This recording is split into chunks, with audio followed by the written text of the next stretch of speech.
And we are joined now by Republican Senator Dan Sullivan of Alaska. Senator, thank you for coming in. George, good to be on the program. Thanks. I want to start out with this rail safety legislation Sure. that Senator Brown was talking about. Do you think it's something you can support? Yeah, we're going to have hearings this week, and on the rail safety issues, I'm actually glad that Senator Brown, Senator Vance have put forward some good bipartisan legislation.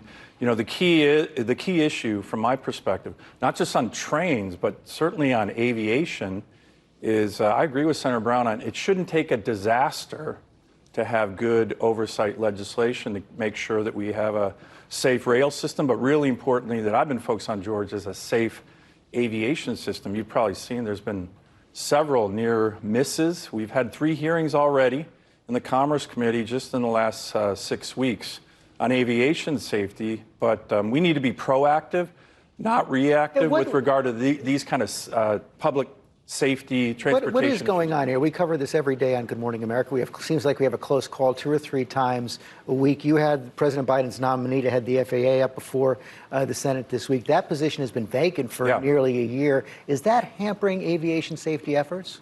Oh, I think absolutely it is. And, they needed to get a nominee up. The hearing was a tough hearing for him. He's somebody who's served in the Army, honorably, but doesn't have a lot of experience with regard to aviation safety. So we'll see what happens. But we need a qualified head of the FAA. And again, we need to be on this in terms of safety now. Americans take for granted that their aviation safety, flying in America, is the safest place to do it in the world. But from my perspective, these are huge warning signs that you're talking about, what we've been talking about. I think it's been 6 near misses in the last 2 months. That's why we've had hearings on this. What have you learned from the hearings? So why is this happening? Well, one of the big things is they need much more aggressive focus on updating their technology and infrastructure. That's come out in the hearings, and I think that's something that we need to make sure, again, proactively. What we don't want to have happen is some kind of airplane disaster, and then Congress is then writing legislation to deal with it after.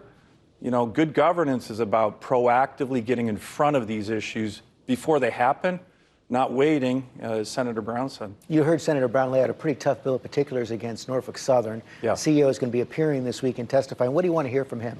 Well, I want to hear some of the issues that Senator Brown raised, and in particular, some of the issues that relate to the laying off of workers. But it's going to be overall, it's not just going to be him, it's going to be government officials as well on what is happening.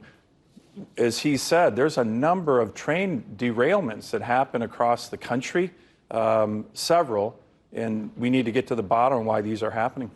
I also want to ask you about the situation in Ukraine right now. You've been pretty vocal saying you believe that we should be sending F-16s. Yes. Ukraine, President Biden says it's not necessary. Yeah. His administration is saying it's going to take too long for them to get there. What's your response to that?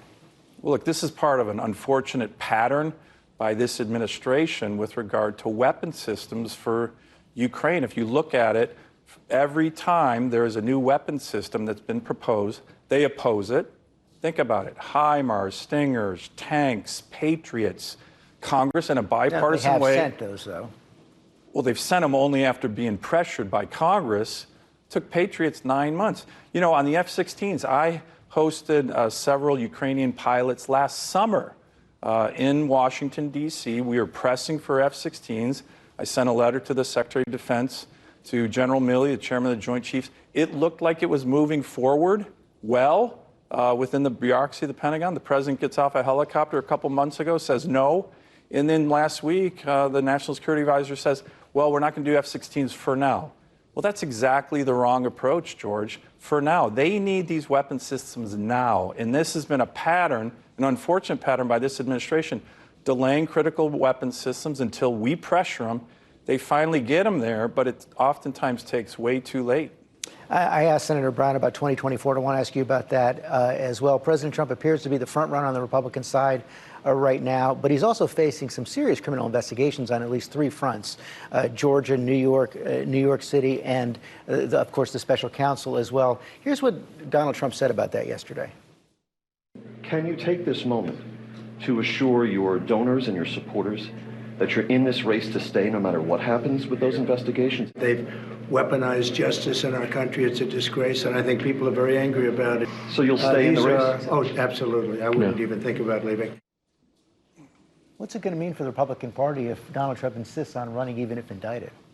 Well, look, that's a hypothetical, right? I mean, we'll see if that plays out. I think what's happening, though, within the Republican Party right now, in terms of presidential candidates, is healthy, right? We not only have President Trump, but we have a number of other, I think, very qualified candidates who are throwing their hat in the ring. I think you're going to see some others throwing their hat in the ring very soon.